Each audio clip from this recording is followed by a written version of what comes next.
Hello. അപ്പോൾ ഈ video കാണുമ്പോൾ നിങ്ങളെല്ലാവരും വിചാരിക്കും ഇതെന്താ നമ്മൾ വല്ല പാർക്കിൽ പോയതാണെന്ന്. പാർക്കിൽ പോയതല്ല കേട്ടോ. മോന് വയ്യാതായപ്പോൾ നമ്മൾ ഹോസ്പിറ്റലിൽ പോയ കേട്ടോ. അപ്പോൾ അവിടെ കണ്ടിട്ടുണ്ട്, നല്ല ഭംഗിയുണ്ട് കാണാനൊക്കെ ആയിട്ട്. ശരിക്കും ഒരു പാർക്കിലൊക്കെ പോയ പോലെ ഉണ്ട്. നമ്മൾ വൈകുന്നേരം രാത്രിയായി നമ്മളവിടെ നിന്ന സമയത്ത് മോന് ഫുഡ് പോയ്സൺ അടിച്ചേക്കുമായിരുന്നു കേട്ടോ. അപ്പോൾ അതുകൊണ്ട് ബ്ലഡൊക്കെ ടെസ്റ്റ് ചെയ്യണമെന്ന് പറഞ്ഞു. ബ്ലഡ് ടെസ്റ്റ് ചെയ്യാനായിട്ട് ബ്ലഡ് എടുത്ത് കഴിഞ്ഞതിന് ശേഷം മോൻ കൈ താത്തിട്ടിട്ടില്ല കേട്ടോ. മോന് കൈക്ക് വേദനയാണെന്ന് പറഞ്ഞ് അവന് ബ്ലഡ് എടുക്കുന്നത് ഭയങ്കര പേടിയാണ്. അപ്പം കൈ അതുകൊണ്ട് ഇതുപോലെ പൊക്കി വെച്ചുകൊണ്ട് എല്ലായിടത്തും കൂടെ ഓടി നടക്കുക കേട്ടോ. അപ്പോൾ അതിൻ്റെ ഇടയ്ക്കാണ് നമ്മൾ ഹോസ്പിറ്റലിൻ്റെ ഫ്രണ്ടിൽ നല്ല രസമുണ്ട്.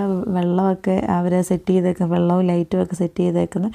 അവിടെ പോയി കുറേ നേരം ഓടി നടക്കുന്നുണ്ടായിരുന്നു മോന്. അപ്പോൾ അവിടെ നിന്ന് ഫോട്ടോ എടുക്കണം, വീഡിയോ എടുക്കണമെന്ന് പറഞ്ഞ് അവൻ വഴക്കുണ്ടാക്കി. പിന്നെ കുറേ കഴിഞ്ഞിട്ട് നമ്മൾ വീണ്ടും റിസൾട്ട് വന്നോ എന്നൊക്കെ അറിയാനായിട്ട് അകത്ത് കയറി വന്നിട്ടുണ്ടായിരുന്നു.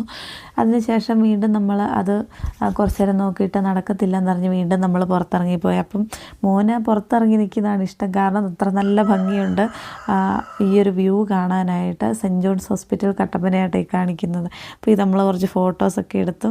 അപ്പോൾ അത് കഴിഞ്ഞ് കുറേ കഴിഞ്ഞ് ഞങ്ങൾ പിന്നെ അവിടെ നിന്ന് നടന്നൊക്കെ മടുത്തു. അതിനുശേഷം നമ്മൾ അകത്ത് വന്നിരിക്കുക കേട്ടോ. അപ്പോൾ അകത്ത് വന്നിരുന്നിട്ടും മോനാണെങ്കിൽ ഇരുന്നിട്ട് ഇരിക്കാൻ പറ്റുന്നില്ല. വീട്ടിൽ പോകണമെന്ന് പറഞ്ഞ് ബഹളമായി. റിസൾട്ട് വാങ്ങാൻ നമുക്ക് വീട്ടിൽ പോകാനും പറ്റത്തില്ല. അതിൻ്റെ ഇടയ്ക്ക് ആൾ ഓടാൻ പറ്റുന്നതിൻ്റെ മാക്സിമം ആശുപത്രി മൊത്തം ഓടി നടന്നിട്ടുണ്ട്. അപ്പോൾ ഇത് കാണുമ്പോൾ തന്നെ നിങ്ങൾക്ക് മനസ്സിലായി. ഇപ്പോൾ കൈക്ക് വലിയ കുഴപ്പമില്ല, കൈ താത്തിടുന്നുണ്ട്, എന്നാലും വേദനയുണ്ട്. അപ്പോൾ ഇത്രയേ ഉള്ളൂ നമ്മുടെ വീഡിയോ. ഇഷ്ടപ്പെട്ട സപ്പോർട്ട് ചെയ്യണേ.